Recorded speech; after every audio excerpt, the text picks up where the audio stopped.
Kolagen tuh katanya makan ceker ayam banyak kolagennya juga. Ya benar, salah satu yang banyak mengandung kolagen tuh ceker ayam. Mungkin aku kurang tahu ya seberapa banyak ya. Penelitiannya Mungkin tadi gimana? kolang-kaling tadi mungkin mengandung kolagen juga ya. Baik, Tapi apa yang kita ambil kolagen tadi. ya, Saya tanya satu lagi nih, Dokter Nur Zaki. Boleh, boleh. Saya ini sebetulnya osteoartritisnya ini mungkin sudah 15 tahun yang lalu sudah merasakan sakit-sakit juga. Cuman saya itu tidak pernah dapat dokter yang benar gitu. Dari dokter umum dirujuk ke dokter internis. Kemudian dikasih obat, balik lagi nggak juga sembuh. Dari itu dirujuk lagi ke dokter ortoped. Ya ortoped ujung-ujungnya suruh ganti nih tulang rawanya, dioperasi. Ganti nih katanya, pasang pen katanya, pasang kaki katanya. Sendi baru ya, TKR namanya. Total Ya. replacement. Setelah itu ada lagi satu dokter yang saya pernah dikirim juga ke dokter ahli spesialis Rehabilitasi medik biasanya. bukan. Rheumatoid Oh iya, penyakit dalam konsultan konsultan rheumatologi, iya. Ya, rheumatologi itu. Di situ ada tindakan apa yang dikatakan tadi, disuntik, kasih pelumas, dikasih sinar radio itu. Nah, ada 3 macam itu dipanasin gitu kan. Itu selama saya juga pernah disuntik itu 6 kali.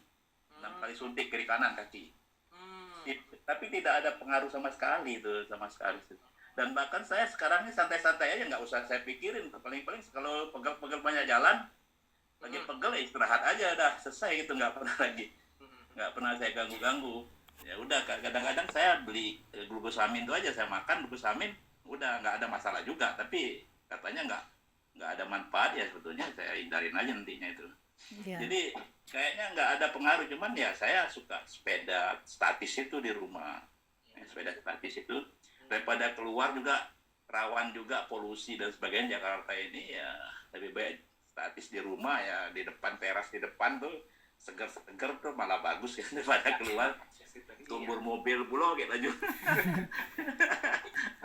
Dan tidak efektif juga kalau sepeda di luar karena tidak bisa mengukur kecepatan dan sebagainya. Jadi yang ingin saya tanyakan, ke dokter mana yang efektif yang saya harus bisa berobat? Karena ada beberapa dokter ini lain-lain pendapat gitu. Yang satu suruh operasi ganti tulang, yang satu dikasih cuma obat-obat gitu saja, yang satu lagi ya ditindaki, yang disuntik segala macam itu tadi. Itu jadi yang paling tepat itu mungkin dokter Zaki, mungkin dokter olahraga yang dokter Zaki sarankan ini kali ya, mestinya ya, itu kali obat yang paling bagus kali ya. Sebenarnya promosi ya, tapi kalau saya pribadi sebenarnya Pak, saya nilai dulu. Nilai dulu. Bapak derajat berapa dulu sekarang?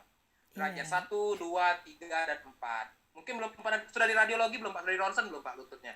Saya udah di ronsen, sudah di MRI, sudah di radiologi.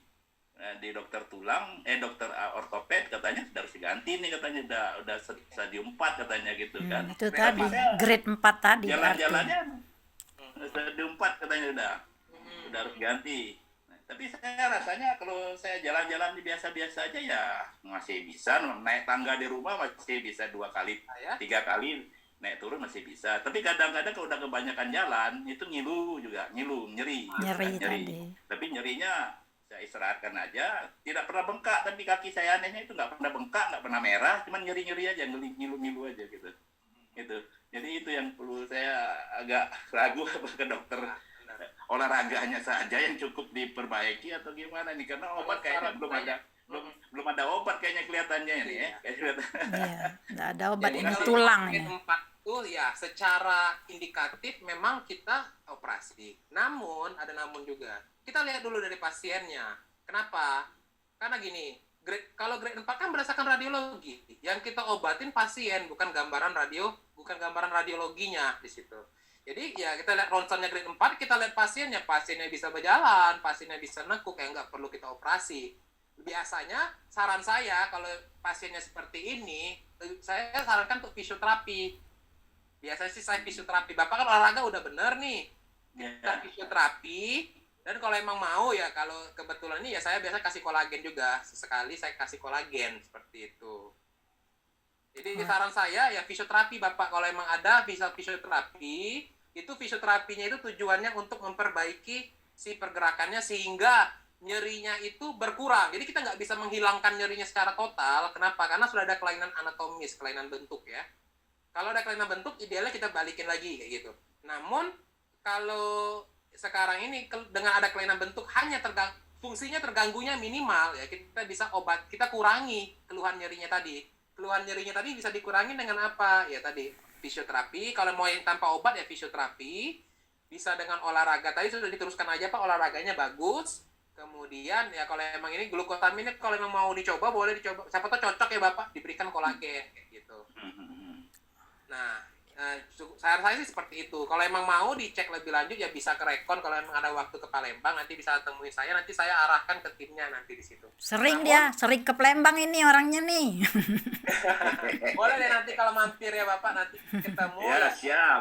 Nanti kalau misalnya yang memang mau bebas nyeri ya opsi terakhir yang saya tarankan tadi ya radiofrekuensi. Cuma kalau ngeliat Bapak bisa aktivitas dan semacamnya, kita ngapain ke tindakan ekstrim? Lebih baik kita fisioterapi aja sesekali aja di situ.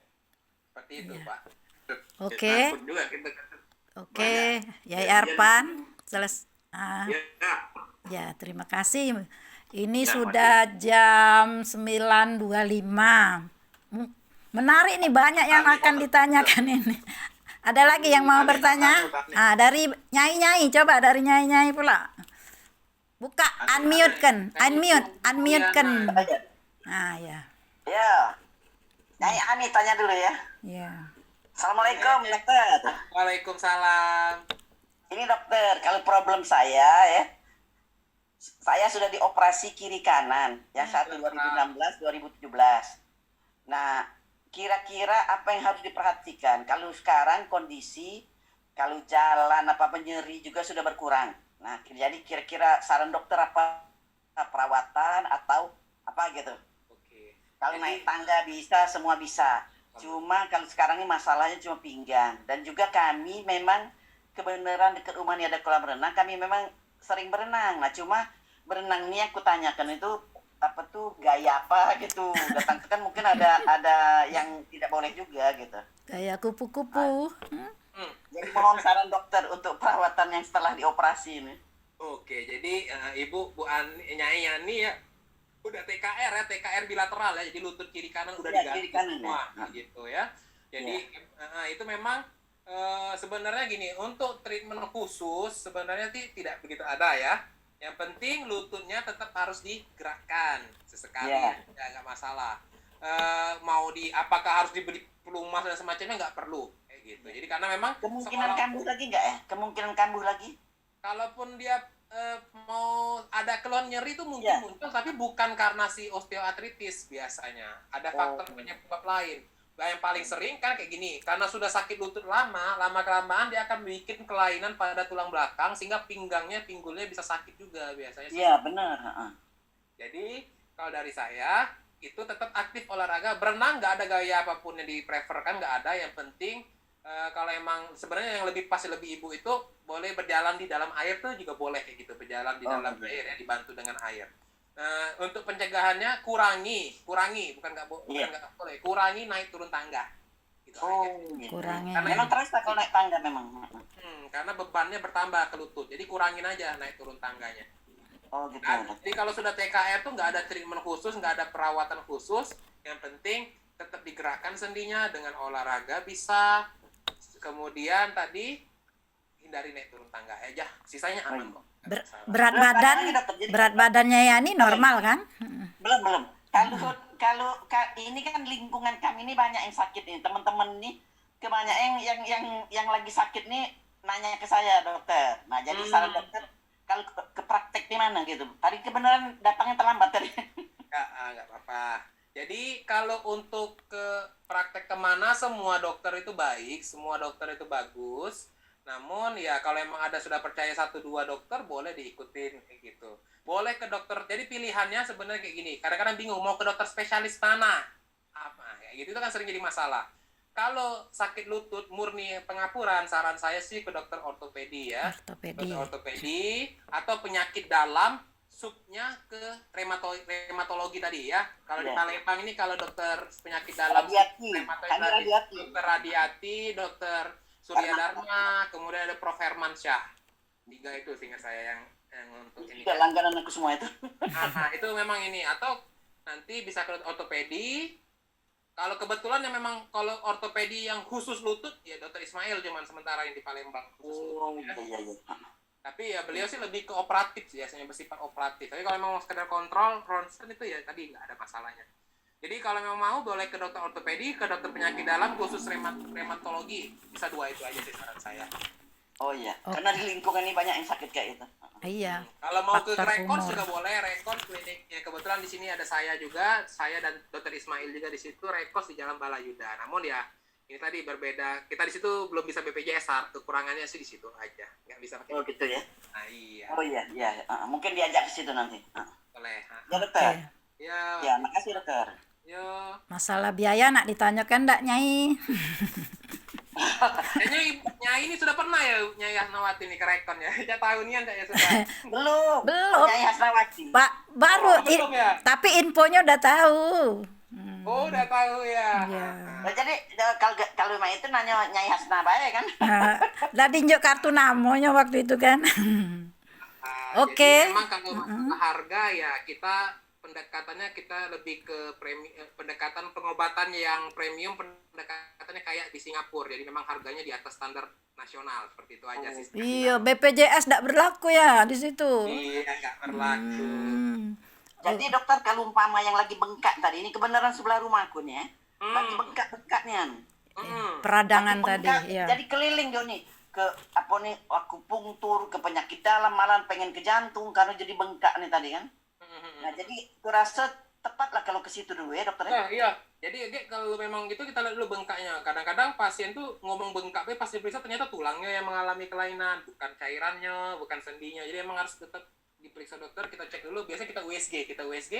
Kalau emang cairan, langsung kita angkat cairannya, kita ambil. Disedot tindakan tadi di video tadi ya, ada aspirasi tindakannya. Aspirasi tadi ya Jadi kalau namanya. lagi bengkak kayak itu dok, lagi benar-benar infeksi mak itu. Jadi itu meradang namanya. Jadi karena lututnya bergesek terus, kan normalnya lutut tuh bergesek tuh ada pelumasnya. Iya. Kalau sudah pengapuran itu pelumasnya hilang, jadi tulang ketemu tulang, bergesek. Itu akan merangsang reaksi inflamasi, reaksi peradangan. Kalau kita belajar secara fisiologi ya, reaksi peradangan itu akan memberikan hasil sampingan. Hasil sampingannya salah satunya adalah cairan. Makanya dia bisa bengkak nanti karena cairannya numpuk di situ banyak. Iya. Gitu. Sedangkan dia sudah cairan numpuk, ada peradangan juga, jadi makin sakit dia di lututnya tadi. Ya, nyeri. Sakit, nggak bisa bergerak. Sakit bener, iya, nggak bisa bergerak, nggak bisa ditekuk biasanya lututnya. Artritis ya. Artritis itu radang ini tadi ya, persendian itu. Iya, Oke. Kalau ada Asosiasi itu peradangan artinya. Jadi kalau ada penyakitnya Is, faringitis, artritis, sinusitis. Nah, Iya. itu Benar. kebesaran Allah tadi, seluruh tubuh kita ini banyak, tapi baru terganggu satu saja tulang sendi, nah, sudah bermasalah kan kita kan. Nah, banyak bersyukur yang mudah-mudahan kita ini. Jadi sekarang kita masih buka pertanyaan, masih ada? Jadi dokter, Sampai jam 10 lah. alat yang sudah operasi ini kira-kira berapa tahun seandainya itu? Berapa Umur tahun? hidup. Oh iya benar. Umur hidup. Apalagi Kebenaran dengan waktu- yang punya Eropa tuh lebih lama lagi tahannya, bisa lebih baik lagi. Bahkan ada yang nekuknya sampai habisnya kayak gitu lah. Itu yang biasanya buatan Eropa yang kayak gitu. Oh, aku nekuk habis dok. Alhamdulillah sholat. Bagus artinya itu. Bagus. Bagus. Alhamdulillah. Makanya banyak jadi yang bertanya dengan aku dok.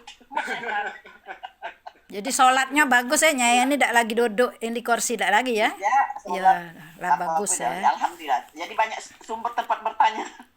Jadi kan harus ngasih yang benar juga kan dokter. Iya, tempat bertanya. Iya. Oke. Ya enggak, baru aku untung tadi tidak itu masih dengar dokter. Ya istilahnya kan banyak sekeliling nih sakit itu galau dokter. Aku lagi kalau ngelihat itu kawan nih seluruh. Iya. Lagi kalau mampir ke rekor saya mungkin nyingok, wah sebagian besar megang lutut juga sama, megang lutut galau sakitnya biasanya. Iya. Kakek mungkin Ananda Zaki ini Nur Zaki bisa bukan lewat Zoom, kita undang di acara apa ya, tempat pengajian misalnya untuk usila galau itu. Nah, bisa Jadi kita usulkan aku itu. arisan penjelasan kan Iya, banyak. kalau kita sudah ketemu langsung nanti kan lebih enak. Ini lagi benar-benar. pandemi ini, Iya. weh. Boleh, ini nanti Iya. kalau emang ada ini ngobrol aja nggak apa-apa. Insya Allah disilahkan pasti waktu. Iya, iya. Sharing, kebetulan senang sharing-sharing seperti ini. Iya, iya, iya. Ayo dipersilahkan lagi, Bab Yai yang Ya, ada terima kasih. keluhan. Kayaknya ada yang bertanya Nyai kayaknya. Nggak ada lagi? Masih? Ada di chat. Oh, itu. Di chat ya. Itu yang nonjok itu Sugiono. Unmute kan Sugiono? Yai Sugiono ini unmute kan dulu. Di chat siapa ya? Banyak tanya ya. Ada dari Elwani Anwar kalau bertanya di chat. Alamat lengkap klinik alat fisioterapi yang relatif sederhana pecah di desa. Berapa harga? Ini aku tanyakan. Oh iya ya. Halo. Oh iya. Sugiono ya. Sudah? Oh iya, Silahkan. Ini Nanda dokter. Aku ini untuk mengatasi hal lutut ini biasanya olahraga aku di sepeda. Sepeda itu kulakukan seminggu 3 kali. Paling tidak perjalanan aku kalau ukur antara 25 sampai 50 kilo satu kali perjalanan. Kira-kira itu overload tidak kira-kira? Dengan pendician ini, dengan Yai pendician. Oh, Nah, ini itu. Yai kalau bersepeda pakai ngukur detak jantung nggak? Biasanya tidak ngukur aku. Masa Oh. aku bilang biasa. Nah, Oke, jadi gini, selama bersepeda Yai bisa ngomong nggak? Atau nggak bisa sambil santai lagi ngomong. ngobrol. santai ya? Ya, santai. Namanya sepeda santai kan? Namanya berhenti kalau. Jadi memang Yai kalau secara rute 50 kilo, kalau misalnya Yai tidak tersengal-sengal selama bersepeda, aman Yai. Yang penting jangan sampai nggak bisa ngomong lagi, itu artinya sudah over exercise. Nah itu maksud aku. Tapi kalau memang itu, jadi cara mudahnya nilai ya ini Yai. Kalau Yai masih bisa ngomong, masih bisa bercerita dengan orang sebelah, itu tidak over. Oh iya. Terima kasih. Itulah soal kekhawatiran kayak kalau ada masih informasi. bisa ngobrol tuh artinya tidak over exercise itu Ya. normal. Tersengal sedikit tidak apa-apa, tapi kalau sampai tidak pacak ngomongnya itu sudah over artinya. Ya itu bersepeda pun kulakukan pakai nutup ini. Nah, nutup apa? Masker Nah, ya. pakai masker. Jadi Nah, napas kalau susah juga ya. agak kehabisan oksigen, aku buka drop-stop. Nah, itu yang aku lakukan sekarang. Itu apa? Bagus ya kira-kira ya? Boleh Olahraga ya, itu bagus. Tapi kalau mau lebih bagus lagi, Yai pakai jam tangan yang memang bisa ngukur detak jantung, Yai. Oh itu ya, iya. Iya, Oke. jadi kan kalau biasa tuh kalau bersepeda rutin tuh dia lagi ngomong fase 1, fase 2, fase 3 kayak gitu. Ada itu fase-fase. Oh, iya. Iya. Sama cara singkatnya tadi, cara mudahnya tadi ya. Jangan sampai tidak bisa ngomong lagi. Kalau masih bisa ngomong aman biasanya. Gitu. Insya Allah ya. Tanjakan Lembang, Bandung tuh lagi lewat baik itu. Kan kayak olahraga tuh nadi itu kan pemanasan inti dan pendinginan kan itu kan kalau olahraga itu kan nggak, jadi kalau waktu inti itu jangan melebihi itu oper jadi. Oh iya. Oke, terima kasih dokter. Ya, Sarannya. sama-sama. Yai. Siap. Yo, Assalamualaikum. Siapa lagi yang nak nanya? Yang di chat tadi siapa ya? Nanyakan tempat praktek baik tadi. Ada Kalau lagi. vitamin D dan kalsium baik membantu untuk penyembuhan dan pencegahan. Nah, boleh deh saya jelasin ya Nyai ya. Ya. Jadi vitamin D dan kalsium itu nggak spesifik untuk lutut, itu lebih ke tulang sebenarnya ya. Yang menjaga untuk kepadatan tulang. Jadi gini, Tulang. vitamin D itu adalah ini bahan yang dibutuhkan tulang. Kalsium itu adalah bahan yang dibutuhkan tulang untuk memadatkan tulangnya itu sendiri. Itu adalah kalsium. vitamin D ini adalah salah satu zat yang berperan membantu memasukkan kalsium dari dalam darah ke dalam tulang. Itu suaranya terganggu tuh. Unmute dulu. Siapa tuh? Ya, saya ulangi lagi ya. Jadi gini, kalsium itu adalah bahan yang dibutuhkan tulang untuk memadatkan dirinya. Vitamin D itu adalah salah satu zat yang dibutuhkan untuk memperlancar proses transfer dari si kalsium dari darah ke dalam tulang. Jadi gini, kalau kita makan kalsium, itu kan dicerna di saluran pencernaan. Dari saluran pencernaan nanti nggak langsung dibawa ke tulang. Ya ada kayak sirkulasinya lah kayak gitu. Kasarnya dia nanti akan ada di darah. Nah, ketika dia nyampe di darah untuk membantu masukkannya ke dalam tulang itu adalah peranan vitamin D tadi, lebih tepatnya D3. Jadi emang idealnya diberikan dua itu bersamaan, D3 sama kalsium. Apakah itu spesifik untuk menyembuhan ataupun pencegahan dari si osteoartritis ataupun pengapuran? Enggak.